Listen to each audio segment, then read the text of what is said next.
مادری زبان سے آغاز کرنے کے بعد ریاضی کی تعلیم دی جائے اور ریاضی کی تعلیم پھر قرآن کی تعلیم بعد میں دی جائے. ان کے نزدیک اس لیے کہ کیونکہ یہ فصاحت و بلاغت ہے اس میں نا قرآن پاک کی تعلیم جو ہے، اور بچے نہ پختہ عمر کے ہوتے ہیں، وہ سمجھ نہیں پائیں گے.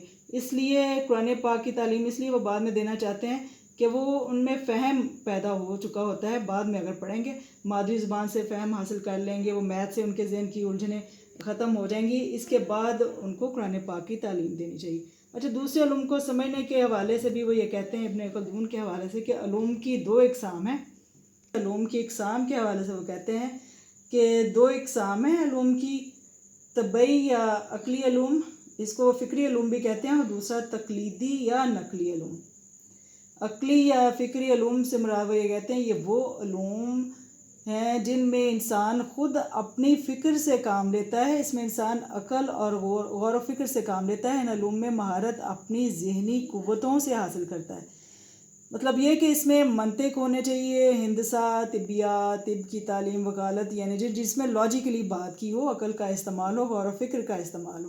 ابن خلدون کہتے ہیں کہ ہر قوم کو دونوں قسم کے علوم حاصل کرنے چاہیے، ان میں مہارت حاصل کرنی چاہیے. دوسری قسم کا جو وہ علم بیان کرتے ہیں وہ تقلیدی یا نقلی علم ہے، یعنی یہ وہ علوم جو کسی وسیلے سے انسان تک پہنچتے ہیں، انسان اپنی عقلی رسائی سے ان تک نہیں پہنچ سکتا.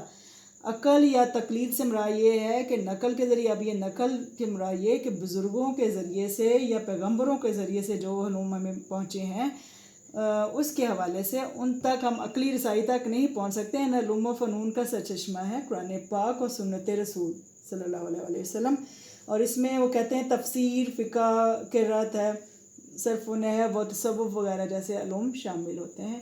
اس لیے ان دونوں علوم کو حاصل کرنا بہت ضروری ہے. ان دونوں علوم میں ہی اس کو مہارت حاصل کرنی چاہیے، کیونکہ قوموں کی نشو و نما اور ارتقاء میں یہ علوم اہم کردار ادا کرتے ہیں. طریقہ تدریس کے حوالے سے دیکھ لیتے ہیں، یعنی پڑھانے کے طریقے کے حوالے سے ابن خلدون کیا کہتے ہیں. ابن خلدون اپنے زمانے کے معیار تعلیم سے سیٹسفائیڈ نہیں تھے. وہ طلباء اور برسوں علم حاصل، ان کے نزدیک یہ برسوں علم حاصل کرنے کے بعد بھی مہارت حاصل نہیں کر پاتے تھے. اس سے پہلے ہم نے یہ دیکھا کہ وہ رٹے کے حوالے سے بہت خلاف تھے. جو سسٹم تھا رٹے بازی کے حوالے سے وہ اس کے بھی بہت ہی زیادہ مخالف تھے. اس لیے وہ کہتے ہیں کہ ایسے طریقے اختیار کرنے چاہیے جن کی بدولت طلباء میں لگن ہو، تڑپ ہو، جذبہ ہو، علم حاصل کرنے کی تحریک پیدا ہو. مشکل طریقہ تدریس اختیار نہیں کرنا چاہیے، نفسیاتی طریقے اپنائے جانے چاہیے. مثلا یہ کہ معلوم سے نامعلوم کی طرف جایا جائے، یعنی گرد و پیش کے حوالے سے جو چیزیں ہیں ان کی مثال بنا کر پیش کرنی چاہیے. جب تک ہم اس اصول کو نہیں اپنائیں گے ہماری تدریس غیر مؤثر ہوگی. بچے حصی یا مقرون چیزوں کا فہم جلدی حاصل کر لیتے ہیں. پھر وہ کہتے ہیں آسان سے مشکل کی طرف جانا چاہیے. پہلے بچوں کو آسان باتیں بتائی جائیں، پھر آہستہ آہستہ مشکل کی طرف لے کے جایا جائے. شروع میں ہی اگر مشکل نکات بتانے لگیں گے تو اسٹوڈنٹس گھبرا جاتے ہیں، پھر وہ نہیں پڑھتے ہیں. اور ایک وقت میں ایک فن کی تعلیم پہلے دی جائے، یعنی ایک پہلے علم سکھایا جائے، دو علوم ایک ساتھ نہیں پڑھائے جائیں. اس طرح توجہ بڑھ جاتی ہے اور طلباء کچھ نہیں سیکھ پاتے.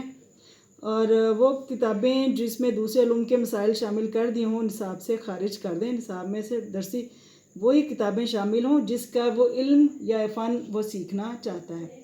اور یہ تدریس جو ہے وہ یہ بھی کہتے ہیں طلباء کی ذہنی سطح کے مطابق ہونی چاہیے. ان کی ذہنی استعداد کو مد نظر رکھ کر لیکچر دیا جائے، اس سے زیادہ اسکیل نہیں ہونا چاہیے.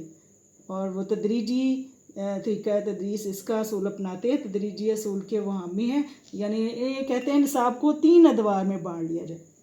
پہلے دور میں رفتہ رفتہ تھوڑا تھوڑا علم دیا جائے، یعنی بنیادی اصول بتا دیے جائیں، اور دوسرے مرحلے میں اس کی تشریح کی جائے اور اختلافی مسائل بھی زیر بحث لائے جائیں، اور تیسرے مرحلے میں پھر مشکل نکات کی وضاحت کی جائے. اس طرح طالب علم متعلقہ علم یا فن میں مہارت حاصل کر لے گا. اور پھر وہ کہتے ہیں کہ بحث و مباحثے کے ذریعے سے اسٹوڈنٹس کو سمجھانا چاہیے، یا ان کی تدریس ہونی چاہیے. وہ اس کے قائل وہ اس لیے ہیں کہ وہ رٹہ بازی کے خلاف ہیں، پہلے بھی ہم نے یہ پڑھا ہے. اور وہ بچوں میں سوچ بچار کے حوالے سے غور و فکر پیدا کرنے کے حامی سے طلباء کے اندر اپنے مسائل کو حل کرنے کی صلاحیت پیدا ہوگی. اس لیے وہ کلاس میں مناظرے کے حامی ہیں، کیونکہ اس سے طالب علم اس میں لیکچر میں شرکت کرتے ہیں. اور جدید اگر ماہرین تعلیم بھی ہم دیکھیں تو وہ بھی ان کے حامی نظر آتے ہیں.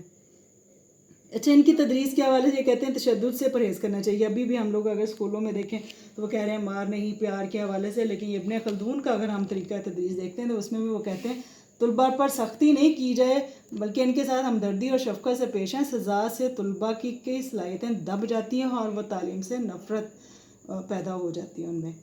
پھر وہ کہتے ہیں اختصار کے ساتھ تعلیم دی جائے، یعنی جو معلومات دی جائیں وہ جامع ہوں، زیادہ طویل نہ ہوں، اختصار سے بیان نہ کی جائیں کیونکہ اختصار وقت کا ضیاع. طویل ہوں گی تو بچے اکتاہٹ کا شکار ہو جائیں گے، اور اختصار سے اسٹوڈنٹس میں طلباء میں تنگ نظری پیدا ہوتی ہے، کشادہ چشمی پیدا نہیں ہوتی ہے. قرآن پاک کی تدریس جیسے کہ ہم نے پہلے بھی پڑھا ہے کہ وہ اس کے بہت حد تک قائل ہیں. وہ کہتے ہیں کہ اس کی ابتدا تیسری جماعت سے کرنی چاہیے. شروع میں بچوں میں فہم کم ہوتا ہے. اصول دین اور فقہ کے حوالے سے وہ کہتے ہیں کہ ناظرہ قرآن کے بعد بچوں کو اصول دین اور فقہ کی تعلیم دی جائے. اس کی بدولت وہ اپنے روزمرہ کے مسائل کو حل کر سکتے ہیں. پھر حدیث کی تعلیم کے حوالے سے کہتے ہیں اصول دین اور فقہ کے بعد حدیث کی تعلیم دی جائے. شروع سے بچوں میں ایمان کی پختگی پیدا کرنی چاہیے.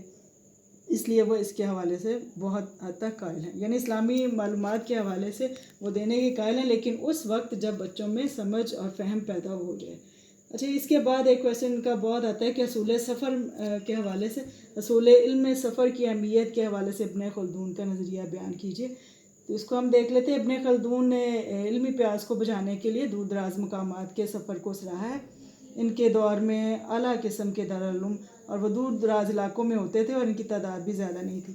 اس لیے شائقین علم مشہور اساتذہ سے فیض یاب ہونے کے لیے سفر اختیار کرتے تھے، اور ابن خلدون ایسے سفر کو مستحسن قرار دیتے ہیں. یعنی راستے کی تکالیف اور اعضاء و اقربا کی دوری، بھوک اور پیاس، یہ سب کو برداشت کرنی پڑتی ہے. اور کتابوں سے علم تو لے لیتا ہے لیکن وہ علم نہیں ملتا جو انسانی شخصیت میں رچ بس جائے. یعنی اس نے انسانیت سے مزین علم جو حاصل ہوتا ہے وہ صحبت علم اساتذہ کے پاکیزہ اور مخصوص سلجھے ہوئے ماحول سے ہی حاصل ہو سکتا ہے، اور وہ زیادہ دیر پا ہوتا ہے. اس لیے وہ کہتے ہیں کہ علم کی خاطر سفر کی اہمیت کو وہ مانتے ہیں اور اسے انکار نہیں کرتے. اور جو شخص بیرون ملک تعلیم حاصل کرنے جاتا ہے، محنت کرتا ہے، علم کی قدر کرتا ہے، تعلیم مطالعے سے اس کے اندر انسانی کے اندر وسعت پیدا ہوتی ہے، جس سے اس کی اہمیت، سفر کی اہمیت واضح ہو جاتی ہے. استاد اور شاگرد کے تعلقات کے حوالے سے اب یہ دیکھ لیتے ہیں ہم. اس میں وہ سزا کے ہم نے پہلے ہی پڑھا کہ دینے کے خلاف ہے. سزا بچوں کو نہیں دینی چاہیے، اور اس سلسلے میں انہوں نے اپنی کتاب المقدمہ میں بھی ایک چیپٹر اسی موضوع پر لکھا ہے کہ بچوں پر سختی نہیں کرنی چاہیے، وہ شرف انسانیت سے گر جاتے ہیں. بچے جھوٹ، مکر و فریب اور ہیلے بازی سے کام لیتے ہیں. بچوں میں ہمدردانہ رویہ پیدا ہونا چاہیے. اس کے لیے محبت کا سلوک ہو اور اپنے خیالات بیان کرنے کی ان میں آزادی ہونی چاہیے. جبر و تشدد سے ان کو تعلیم نہیں دینی چاہیے، اسے پرہیز کرنا چاہیے کیونکہ یہ ان کی متوازن نشو و نما میں رکاوٹ بنتی ہے. سزا کے حوالے سے ان کی شخصیت پر منفی اثرات پیدا ہوتے ہیں، اور تعلیم ہر بچے کا پیدائشی حق ہے. اس لیے ابن خلدون کے نزدیک تعلیمی نظام میں بچے کو مرکزی اہمیت حاصل ہونی چاہیے، اور اس سلسلے میں وہ نفسیاتی تقاضوں کے مطابق تعلیم دینے کے سب سے بڑے حامی ہیں. اس کے بعد ہمارا ابن سینا کے حوالے سے ٹاپک شروع ہوگا. اب تک کے لیے اتنا ہے.